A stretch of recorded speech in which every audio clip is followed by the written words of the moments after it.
I'm sorry, are you addressing me? Because your authority is not recognized in Fort Kickass. Dr. Bones, Dr. Bones, Dr. Bones.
Hi, this is Bahar. Hi, this is Jim Levat. We are Coleus. Hi, this is Andy Roman from Elm Treason. And this is Bobby Steele from Elm Treason. This is Joe Butt. 1. What's happening? This is Joe Sarbs at the Love and Cards. 1. Hey, this is Julie Gibb. Hi, this is Jono This is Jess. from Living Dead Girl. And Hey y'all, this is Michael Daughtry. This is Mr. Susan. This is Mike from 1-in-5 and you're... 1. Hey, this is Brian from One Man Standing. Hi, this is Maddie. this is Peter, we're Polaris Rose. Hey, Dave here from Grasscutter. 1. Hi, this is Sam from Run Coyote and you're listening... Hey, this is Leslie And Jason. of The Sweetest Condition. 1. Hey, this is an old wife, and you. Hey, this is Nate from Shape of the Sun and you're listening to Dr. Bones on New Music Saturday. Right on, and welcome back to Music Saturday Part 2. And we have myself, Mike from 1-in-5, and Brian One Man Standing, and our special guest, Jess from She Was Loud. Welcome to the show, Jess. Thank you very much. It's so great to be here. Oh, it's so much fun because as we were talking, you can see the future since you're 16 hours ahead, and it's noon Sunday your time. And I told you off air too as well that I interviewed Diz, but when I interviewed Diz, it was 5 in the morning my time, and it was probably I think about 9 p.m. your time, but well worth it. So Jess, you guys just finished a brand new EP, and it's a lot different from the first one. So what was the inspiration to kind of jump and kind of switch tempos a little bit? Look, I think as a sort of more of a project we call ourselves, I think we're just advancing every time we get together and put stuff together. It just happens because there's so many influences of all of us, and depending on the song, depending on the depending on everything, but also getting a bit more used to working with each other and knowing what each other are sort of capable of. And yeah, I guess it is definitely a different direction. It's definitely a little heavier and way more complex in how it's sort of being produced and put together. But look, it's pretty much all still us in it, but it's just us advancing, and you just never know what's going to come next, and that's the exciting part. I don't even know. Well, right on. Now, when you guys sit down and put stuff together, do you guys each bring something to the table, or does one person bring one thing all together, or is it kind of split up? Well, it's kind of very split up, and Diz, who you've mentioned before, is sort of the guy who brings us all together and pieces the puzzle together kind of thing. There's many ideas from all of us, and then it's just a matter of putting it together, or Diz might produce something with one of the other guys who plays Chris or whatever that plays guitar on it, and then they think, okay, who's going to be the best for this track, or who can we hear on this one, or let's bring Jess in, see what she does, let's bring Paul in, and it kind of just sort of goes like that. So whatever the better for the track is, I guess, is what it is or what it becomes. So many ideas go into all of them, as you know, as musos, when you're putting stuff together. So many ideas, and not all of them see the light of day. So, this is obviously very completely different to how it sort of started out. And it just progressively gets better as you put more ideas in that may fit better than the last. So it's all over the place, and there's no no specific structure to it, which is what I like. So Diz will just give me a call and say, hey, I've got some stuff.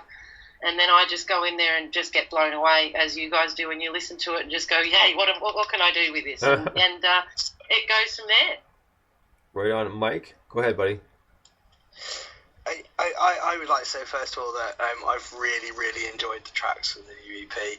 And earlier on today or yesterday, I can't remember, I then went on to Bandcamp and downloaded your other stuff, and I'm just like, wow, like you guys have got a really good range of stuff going on, which is really cool. Can you, just because I don't really know, and I expect not a lot of other people know, can you tell us who does what in the band and what your roles are and stuff like that? Okay, well, I can easily say that I'm the only one who can sing, and I mean not only one who can sing. I just sing, as in I don't do anything else musically. And you've got Diz, who produces, and he plays every instrument known to man. He's just one of those smarty pants people that just give him tears it up, and you're like, what? And you've got Murray, who's a singer. He plays guitar. You got Chris, who plays guitar. He's also done some tracks on the previous EP. Paul as well plays wicked guitar, and their vocals unbelievable. And so everyone does everything. So there's never a lead guitarist, there's never a lead singer. It's just whoever happens to be there or suits the song or gives the best idea kind of thing. So that's kind of how it's sort of made up and how it's worked for us so far. But as you said, you've had to listen to the other stuff on Bandcamp. It's also always free to download. We give our stuff out for free. You can also look on SoundCloud. And yeah, it's all different, and it's just, you can hear us kind of progressing and yeah, so there's no structure as to who does what. It's just whatever's for the better of the track at the time. So yeah, it's a bit of fun. We never know. Yeah, and I really like that. I think the progression is fantastic, and like we were talking about Gypsy Ghosts earlier, who are kind of one of our favourite bands on the show, and they're similar in the sense that when you hear them from start to finish, you can really kind of hear, I say start to finish, they haven't finished, but from start to where they are now, and you hear you guys from where you started to where you are now, you can really kind of hear that. So listen, I've said on the show, I was making some notes earlier trying to remember, I've said that some of your songs have elements of Marilyn Manson, the Vines, the Datsuns, Scissor Sisters, David Bowie, and there's some Iron Maiden type harmonies in there. That's quite a random selection when you kind of list it back and go, okay, how am I getting all this out of one band? So who would you say your influences are? Like, I'm just riffing on what I like. But sorry to cut you off there. Look, I think everybody hears it differently, and I hear completely different bands to you, and same with others. I think, you know, all of us in the group have grown up in the 90s and just love that 90s grunge sort of thing, and I think that was the place where we started, was to try and bring back stuff from our childhood that we grew up, but just put a She Was Loud kind of twist on it, and that's where we're at now with what we're putting out and producing. I mean, there's I feel like lots of Chili Peppers. There's a bit of a funk rock element, you know, they're really heavy, and then they're really funky, and then they're really different. That's kind of what we do as well, and we love them. We love, you know, Smashing Pumpkins. There's a wicked Aussie band called Regurgitator. I don't know if you've ever heard of them, but, you know, I was going to the pubs underage when I was like 14. People are hanging off scoops watching these dudes, you know. And so, and again, they're really, really heavy, but they've got that sort of funk kind of element to it. So I guess it's whatever the listener really hears. And, yeah, I guess there's so many different things that you could call it. But not one specific name, and so even I can't do that. You know, it is She Was Loud for me, but with many other influences coming in, I'm so glad that you hear, like, that's awesome, like David Bowie and Iron Maiden and all that sort of stuff. But yeah, it's awesome. Bring it on. Whatever you think is right.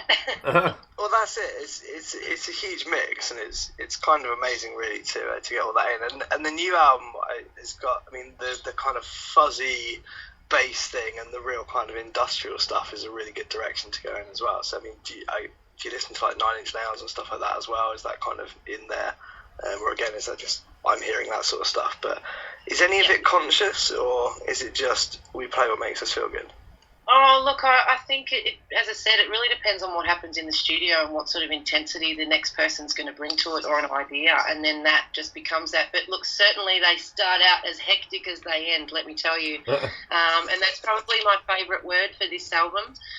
Really, really dirty guitars, which I love, and God knows how they get those sounds out of those things, and some of the amps and pedals and whatnot that are going in that studio are just beyond me, but I'm so impressed by what comes out of it.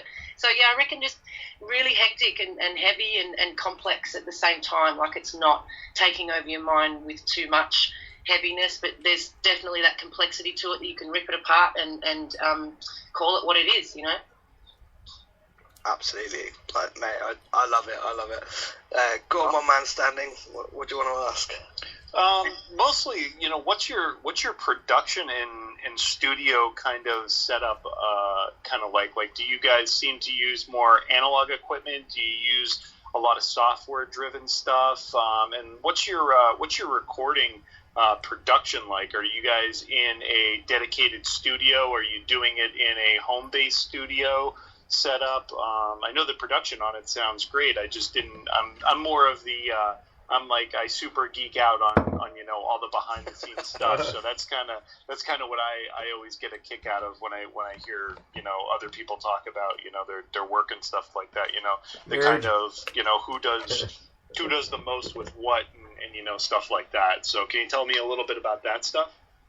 Yeah, certainly. Look, it starts out in sort of like a home studio where we have a bit of one of the boys has a setup. So initially all the ideas are coming from there, probably on a Friday night after a couple of beers and a hard week's work, and bash out a few ideas. And then as that progresses, or that gets pieced together predominantly by Diz, who is also a fantastic producer. And because he can play everything, he can put all of his ideas down. He might have someone rock up and they might have a jam together, and that's initially sort of how the ideas come to play. And then from then, when we're ready to record, we then go into a beautiful studio, actually not far from where I live, and we've got a mate of ours that helps us to produce that massive sound. Now, I couldn't tell you with analog or anything sort of like that, but I know pretty much there's not too many effects on too many things, obviously with pedals and things that you get those sort of sounds out of.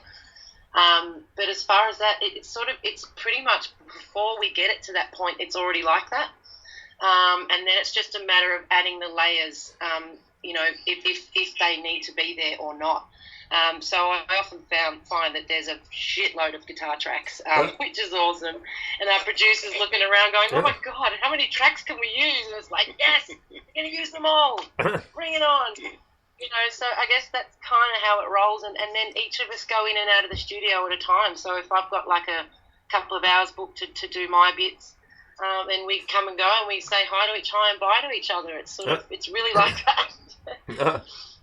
How long do you guys usually see that it takes you guys to put, like in the studio? How long does, an average EP take to put together? Like a couple of days, couple of weeks? Oh, look, definitely the end product is probably easily a couple of months. By the time you can get everyone to find time to get in there and do what they need to do, that can probably go over a couple of months sort of time. But look, we spent there's been a lot of time in between EPs. It's been, I think, almost 3 years. I mean, the band's gone off and some have had babies, some have been living overseas, some have bought houses, some have, we've been all just living life and doing different things. And I think when you have the time, or when these awesome ideas sort of come into your brain, that's sort of when we start the process off again. So hopefully it's not going to be too long between drinks for this next one, because we work so well together, and it's just exciting what we produce. So I can't wait to do the next one and see what's going to come out with it, because frankly I've absolutely got no idea, and that's the fun of it. We've got no expectations, we just do it, and this is what happens. And I'm just so lucky to be a part of a group of people that happens with. Awesome. Right on. Well, we're going to get to a song here in just one moment, and just before we move on here, though, Jess, when you said no, quite frankly, I have a photographic memory for certain things, and one reminding me of, because I saw it the other day, actually, Wayne's World 2, where Kim Basinger says to Garth, she says, Garth, can I be frank? He's like, well, as long as it can still be Garth. So, just a stupid sidetrack there, but we're going to get to a song called A Shit Way to Say a Story. This is called A Shit Way to Say a Story. This is She Was Loud. Dig this.